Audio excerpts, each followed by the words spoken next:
If something hits close by, we just tell the kids to stay quiet and hide under their desks. I see myself as a PDF fighter, but with a pen. There are now over 5,000 schools operating under the National Unity Government, mostly in liberated areas. Classes are often held in basic conditions, and sometimes with conflict close by. But thousands of teachers are making sacrifices to defend children's right to education. Hello and welcome to Doh Athan, a weekly podcast about human rights stories from Myanmar. It's brought to you by Fondation Hirondelle. This episode is produced by a Doh Athan journalist. Names and voices may have been changed to protect contributors.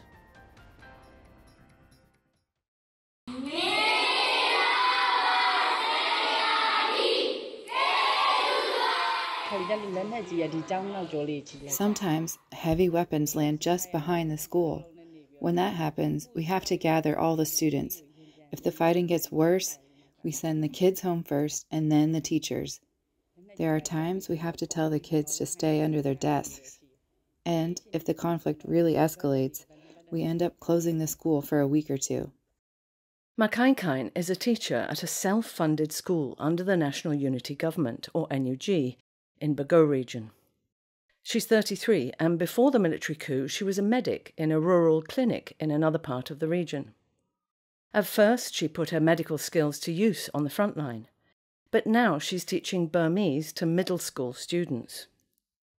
The school runs in a Buddhist monastery in a village controlled by resistance forces, but they're just a mile away from a camp for forces of the military regime.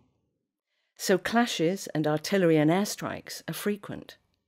When Doh Athan visited, several villagers were injured in artillery strikes.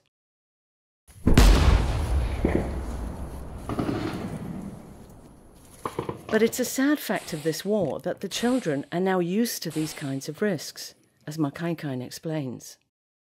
The sound of heavy weapons doesn't scare us as much anymore because we hear it so often.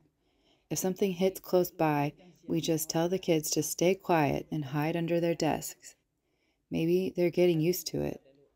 They still get scared, but not as much, especially since many of them have been displaced by the war before they even started coming to school.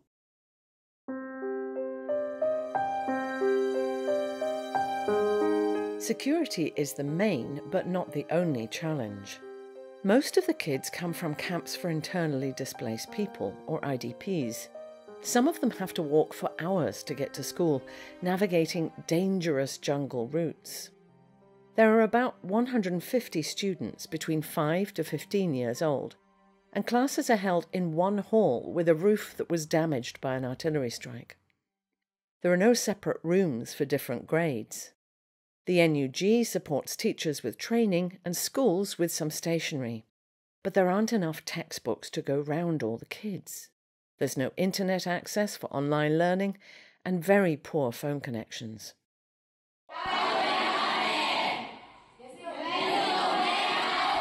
Still, both the teachers and the children are doing their best in the circumstances. Chit Su is at Khine Khine school. She's 14 and she recently had to do an exam in the most hostile conditions. The airstrike hit while we were sitting in an exam, so everybody had to duck and hide in a trench.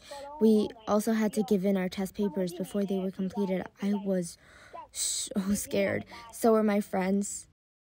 But none of this is affecting Chit Su's desire to learn.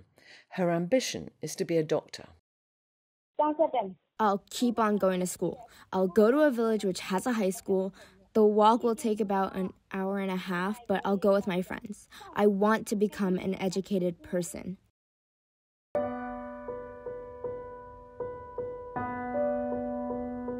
There are many other schools like this operating in difficult and often dangerous conditions. The NUG's Ministry of Education says there are 5,300 schools in liberated areas under their control, and over 61,700 teachers working in these schools. Sayama Doh with the Education Ministry said these teachers are vital to the country's future. Education is key to prevent dictatorship and to create a generation of people who are educated and think critically, who can build a free and just society without discrimination. That's why teachers play such a vital role. But these teachers are risking their lives. The Education Ministry says no fewer than 103 schools have been destroyed by military attacks in the nearly 4 years since the coup. The teachers are also making big personal sacrifices. They get only £1 lakh a month as salary. That's around $20 at market rates. And that doesn't even come every month. Locals support them with basic food supplies, and they often live in villagers' homes. Before February 2021, 30-year-old Ma Grace taught at an international school and taught Burmese to foreigners. Only a few months after the coup, she began teaching in resistance-held territory in Kayin state. Like Ma Khine Khine, she knows that conflict is never far away. We always have to be ready for anything. There's an emergency bag packed with essentials: clothes, rice, oil, that kind of stuff. The worst time was when my house got bombed and burnt down. We could hear heavy weapons like drums. We had to take shelter. It was intense. Ma Grace's activism also led to the arrest of her parents and 2 younger brothers.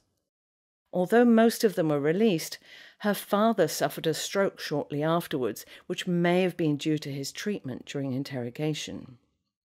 Grace felt terribly guilty, but she found the motivation to continue teaching after speaking to her father. I didn't reach out to my family when my dad had his stroke. I felt like it was my fault when I caused it. I hurt them and their business too. It was such a mess. But then I called my dad. I asked if I could come home and said I would quit what I was doing here, but he told me not to. He said he was proud of me and that I was doing something he couldn't do in his time.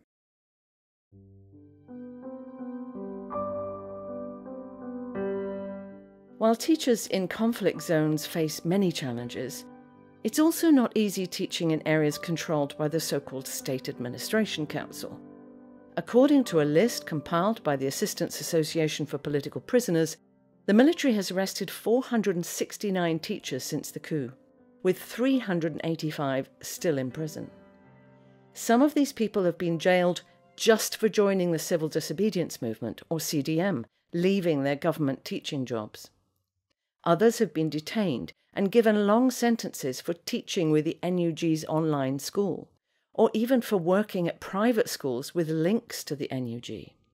30-year-old Elena teaches at an international school, but she also secretly teaches some CDM students who are attending online classes organised by the NUG. She helps provide tuition at their homes for free. If caught, she, the students, and the parents or the homeowner could be arrested. Despite the risks, she says she isn't afraid. I'm just doing what I can within my capacity. The most important thing is keeping it all confidential, making sure the information is safe. Am I scared? Not really. I just believe we need to help our students however we can. It's not right to just leave them.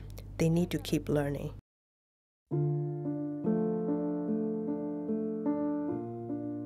According to Article 16 of the Universal Declaration of Human Rights, everyone has the right to education.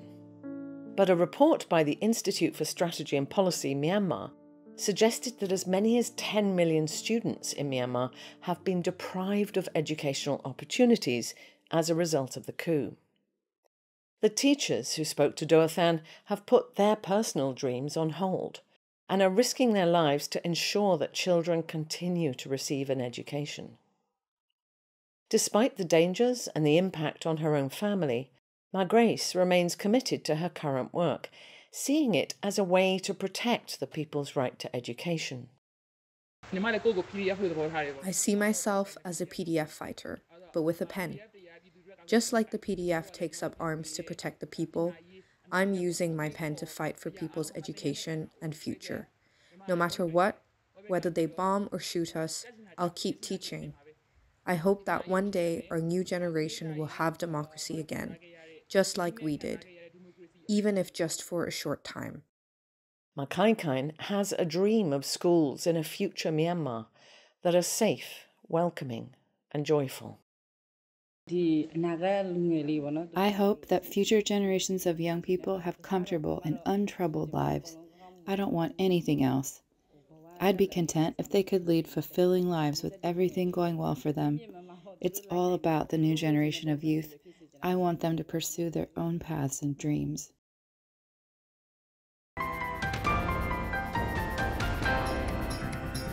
Thanks for listening to this edition of Doh Athan.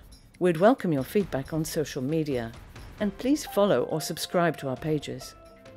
This project on human rights reporting is supported by Fondation Hirondelle with the help of our donors.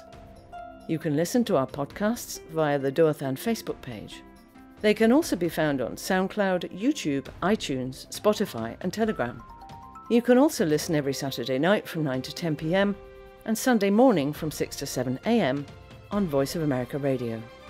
Please tune in again next week.